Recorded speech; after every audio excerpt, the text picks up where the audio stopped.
right, it's Friday. We have a new blog, and this is the blog before the next patch. And so the dead of mine was correct. We are getting 3 Rebirth characters. What is surprising about this team is not that it uses Captain America, Winter Soldier, along with Captain Carter, Agent Venom, and U.S. Agent, is that it is a bio raid team. So I think a lot of people are saying, what? Web Warriors came out exactly a year ago. Why are we getting a bio raid team when we should be getting let's say a skill team or something like that? Now here's the thing, and there are a lot of people saying they're going to skip this team, and I understand the sentiment, but the problem with raid teams is that you're going to have to use them eventually, if not in, let's say, the next version of the Doom raid, maybe Doom 4 or Doom 3.5. So this is exactly what was said when we had symbiotes and when Web Warriors came out. It's like, why do I need a Web Warrior team when I have a fully maxed out symbiote team? And I that sentiment is correct. It's just eventually you're going to have to upgrade them, because probably the next version of the Doom raids will only be finishable with this team, would be my best guess. So I'm going to upgrade this team at my own speed, just like I did with Web Warriors. I really didn't commit to the Web Warrior team right away.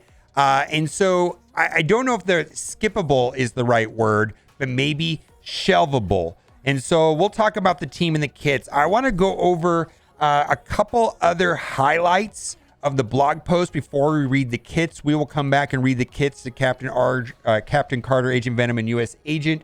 Agent Venom actually has the symbiote tag, which is kind of interesting.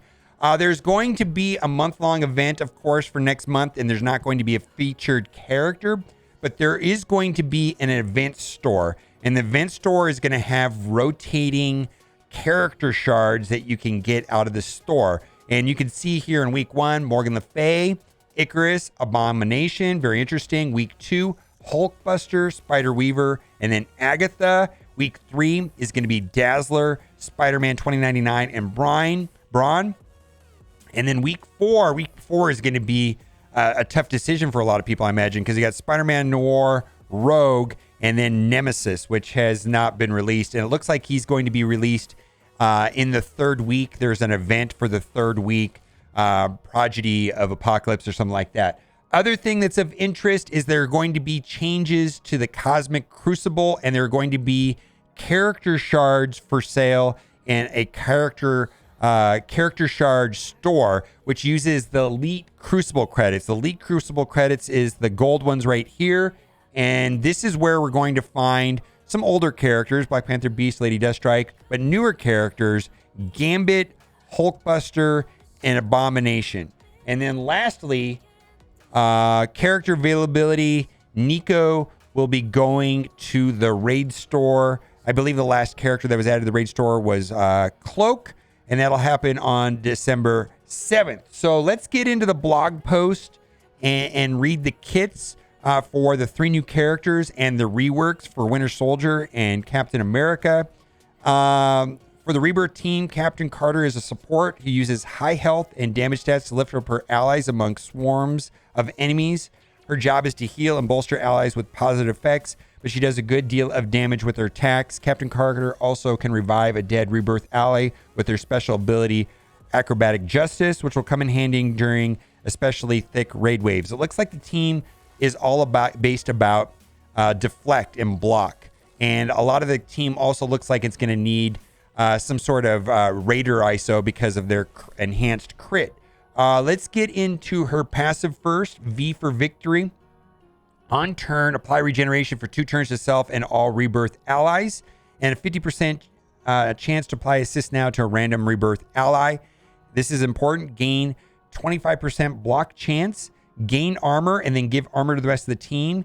Gain max health and give max health to the rest of the team. And then in raids, on spawn, apply defense up for 2 turns to self and all Rebirth allies. When this character or any Rebirth ally drops below 30% max health for the first time, heal that character for 30% of this character's max health. So she's going to be a healer, right?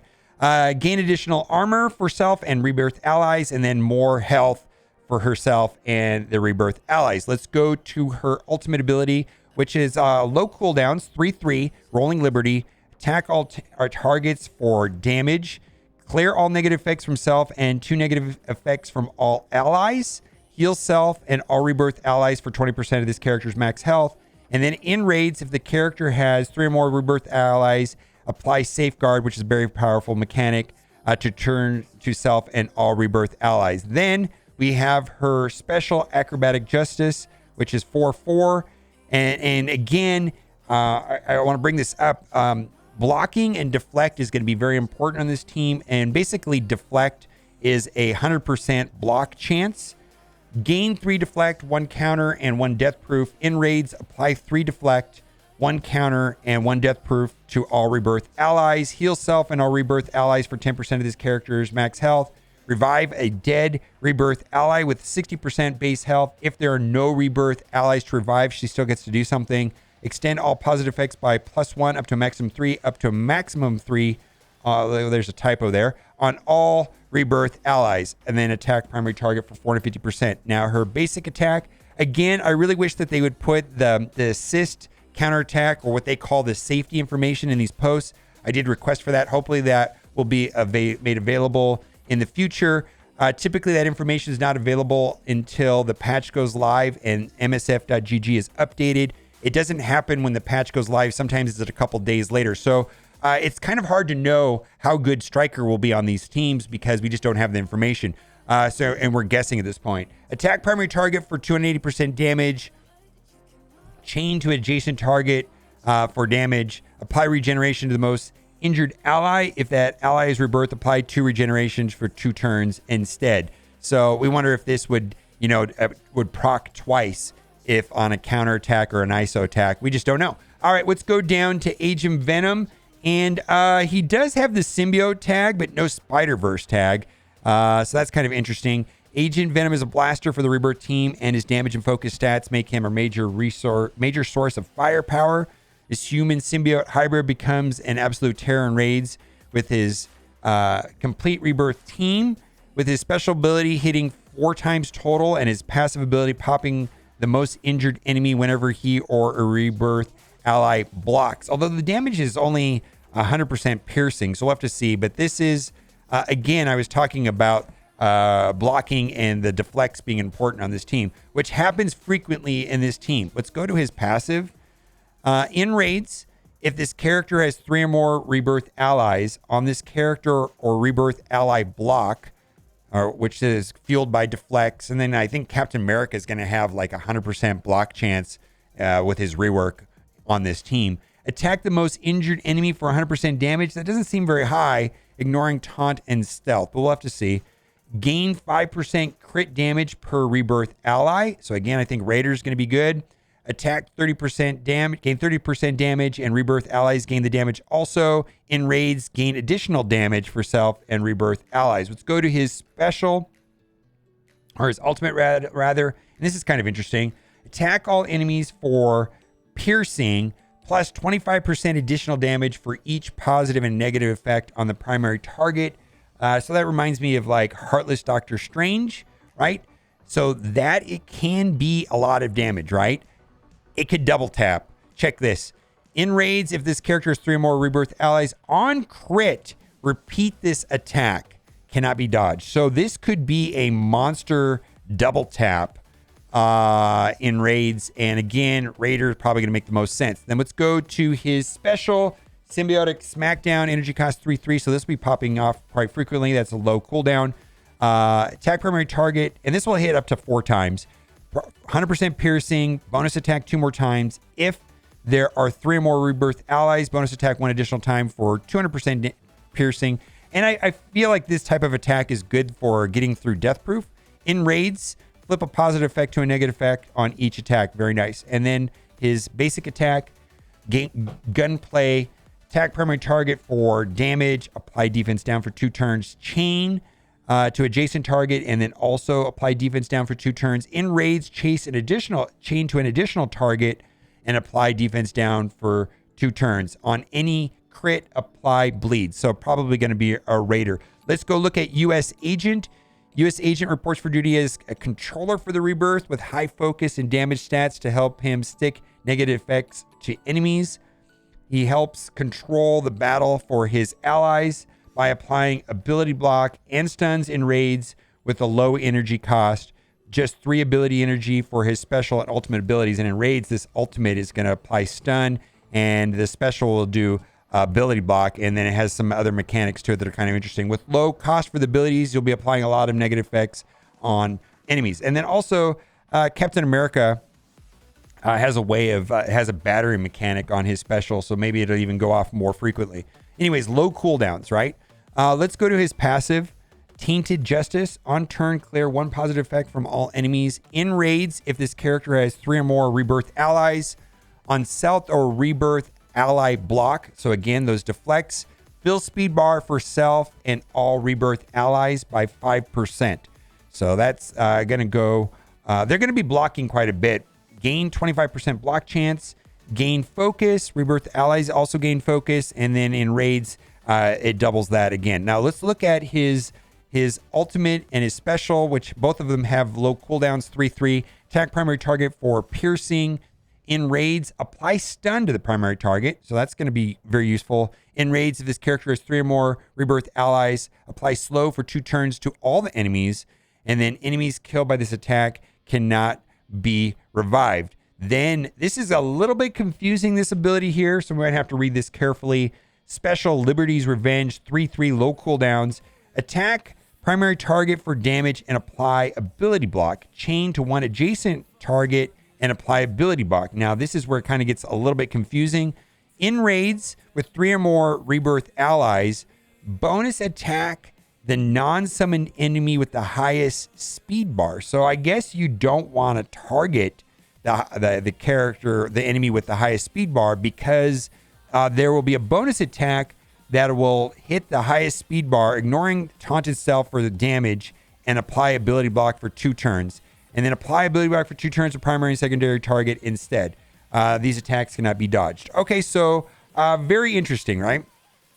Highest speed bar. So when you're gonna have to be careful to not target the highest speed bar character, I guess, is the way this will work. Then his basic attack primary target for 300% damage, and then gain 2 deflect. Again, that'll fuel the blocking on this team. Now, Captain America already had very high block chance. He's going to get some base stat increases on his health, damage, armor, focus. You can see that. Pretty significant. 50% health, 40% damage, and so on and so on. Let's take a look at the changes. We're going to go down to his passive first, and we're just going to read the new abilities. On spawn, apply 2 deflects to self and all allies. When this character or Rebirth ally drops below 50% max health, clear all negative effects on self and gain taunt for 2 turns. And which is kind of nice because he has like a very high native block chance. And so those other mechanics on the other passives will be proccing quite a bit. The turn meter, the speed bar increase, and then the pinging. On death of Wave 1 Avenger ally, heal all allies for 10% of the character's max health. That's not going to be important when this team is being used. Gain 25% block chance, and then 20% for each Avenger or Rebirth ally. So, you know, that puts this at basically 100% block chance when you add all this up. Gain 20% block amount on a full team, of course. In raids, gain additional 30% block amount. Gain max health, and then in war... Now, I guess this won't apply right there, but that was the way it was before. Let's go to his ultimate. Attack primary targets for damage. Clear 3 positive effects. Chain 3 additional targets for damage and clearing positive effects. If this character has 1 or more Wave 1 or Avenger or Rebirth ally, fill speed bar for self by 60%. So this is kind of nice to do this early because then he gets to go very quickly. If this character has 3 or more Rebirth allies, gain 5,000% extra focus, so he will be clearing those negative effects. Dodge breaks this change. So not a lot of changes there. Now let's take a look at his special, which is a battery, and he gets taunt and defense up. Clear all negative effects from self. Clear 2 negative effects from all Rebirth allies. That's nice. Gain taunt for 2 turns. Apply defense up for 2 turns. Immunity for 2 turns to self and all allies. The immunity is new.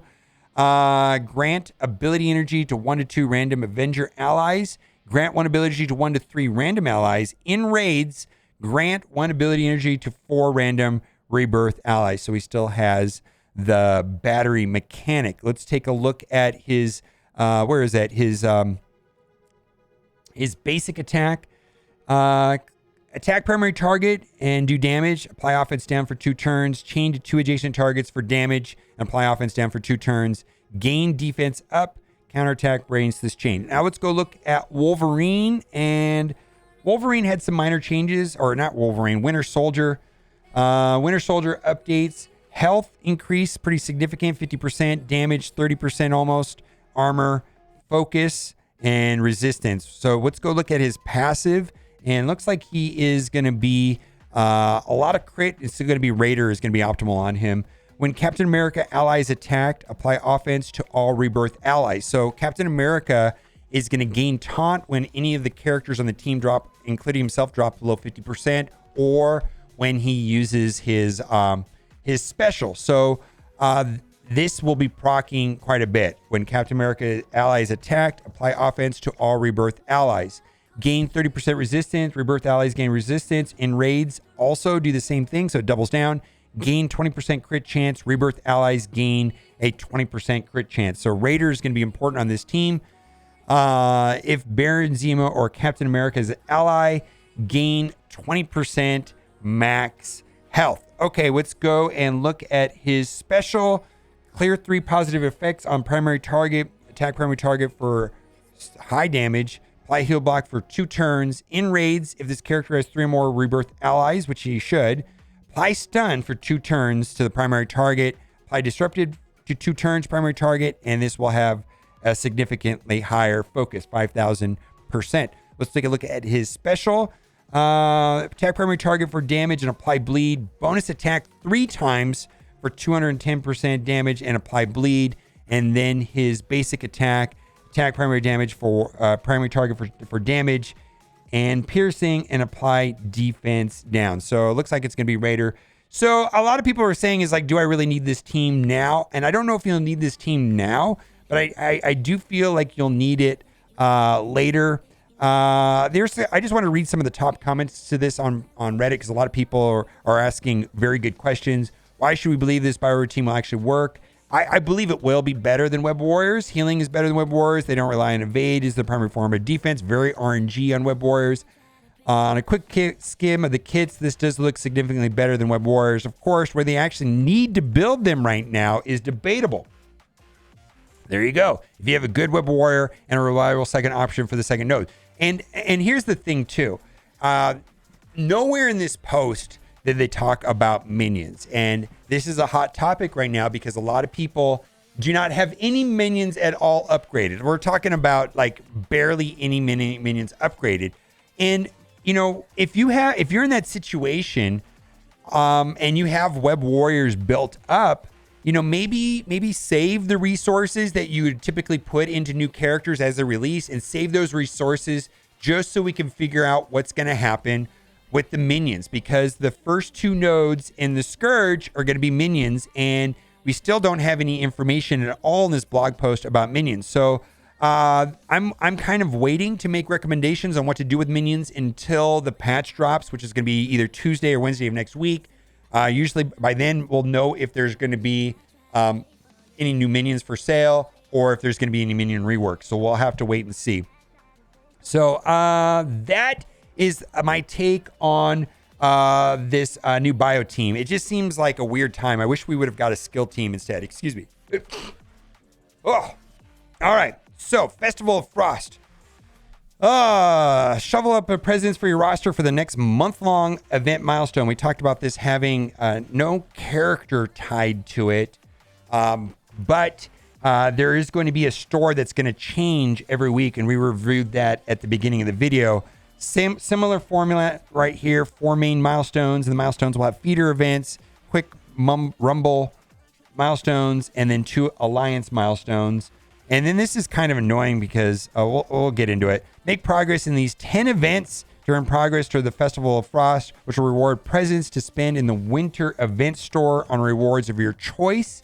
Make sure to check the web for daily web milestones, which will also reward event progress. Event schedule. So we got the eventual schedule. Abominable Beast. So I guess that the first week is going to be a Dark Beast event. Herald of Death. I'm not sure what that's going to be. Progeny of Apocalypse. My best guess is that is going to be Nemesis.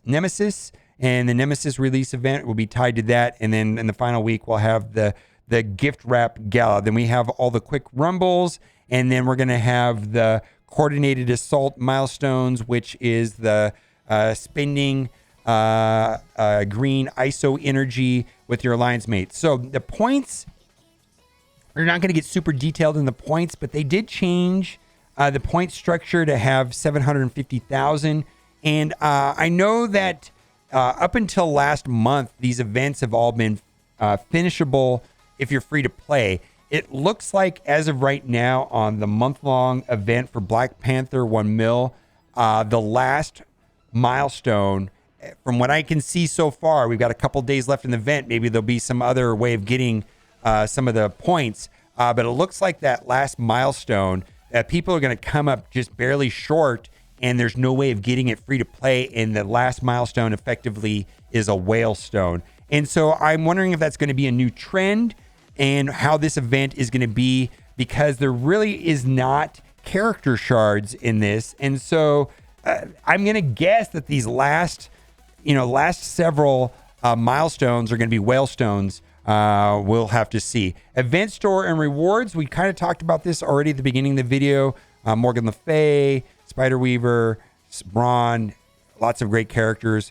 It's interesting that they're including Rogue and Morgan Le Fay in these as well. There's going to be a leaderboard. The top of the leaderboard will have Armory 17 fragments. And then we're going to get into the first event of the month, which is Abominable Beast. And it looks like it's going to primarily be a Blitz event, which is garbage. Looks like this is going to be similar to that of a Agatha event. There's going to be a Mad Science Orb, and you're going to get one of the main ways that you're going to get these orbs. There's going to be feeder events, of course, and things like that. Earn Mad Science Orb fragments by battling in Blitz and from the Ghastly Experiments and Cold-Hearted Milestones. Then open orbs to earn Dark Beast character shards, gold, and catalyst parts. Boo, not a fan. So, and then how the numbers are going to work on this, like how many fragments we're going to get per Blitz battle. I don't know if that's been announced or there's a way of calculating that. So we'll have to wait and see. Abominable Beast milestones. Earn Mad Science Orb fragments to earn the 7-day milestone. Dark Beast character shards, snowballs, coal eyes, which I think is goes towards the month-long event. Teal mini uniques, gold promotion credits, and more. And then here are the points. Earn 1 Mad Science Orb fragment. And then these are going to be the 2 feeder events, Ghastly Experience milestones, Spin Power Cores. Yes, everybody's favorite. Spin Power Cores. And then Cold-Hearted Web milestones, Spin Campaign Energy, and ISO 8 camera energy. So when you're spending your power cores, yuck. We'll have to see how hard this is going to be. Typically, the earlier events are easy to get. It has been in the past easy to get the special items that feed into the month-long event, and then typically beyond that becomes whale stones. All right, let's keep going. Arctic Operation, which is just a skill military event. I think we're through most of the blog post. We talked about the Cosmo Crucible update. So my suggestion on that is to start hoarding this currency right here, this gold currency, which I don't have any, because you'll be able to farm Gambit, Hulkbuster, and Abomination with that. Strike Pass that's coming out next month will have Abomination and Hulkbuster. Still no word on what's going to happen with Pass 4. I don't know if that has been sorted out yet. Character availability, we talked about this. Nico is going to the Raid Store. Elite Store, we're going to be getting Nakia already to the Elite Store. There you go. Fleet came Friday, and then we have the weekly events. All right, so let me know what you're going to do with this bio team. I feel like this is an exact repeat of what happened a year ago when we had symbiotes fully upgraded, and I personally didn't see the necessity to upgrade the Web Warriors, but eventually I just had to upgrade the Web Warriors I suspect that it's going to be the same thing for this team. Like right now, I don't see the necessity of upgrading this team, but the raids will just get harder and then I'll have to do it. Other thing too, the Web Warriors were like, let's say, if I can remember correctly, it was like 900,000 symbiotes. My 600,000 power Web Warriors were outperforming like my 900,000 symbiotes. So I wonder if this is going to be the same thing. You know, is a 600,000 power team of the Rebirth team going to outperform like a 1 million Web Warriors? Is it going to play out the same way? We'll have to wait to see. So what's going to be your plan for this Rebirth team? All right, let me know in the comment section. And as always, thanks for watching and keep on gaming.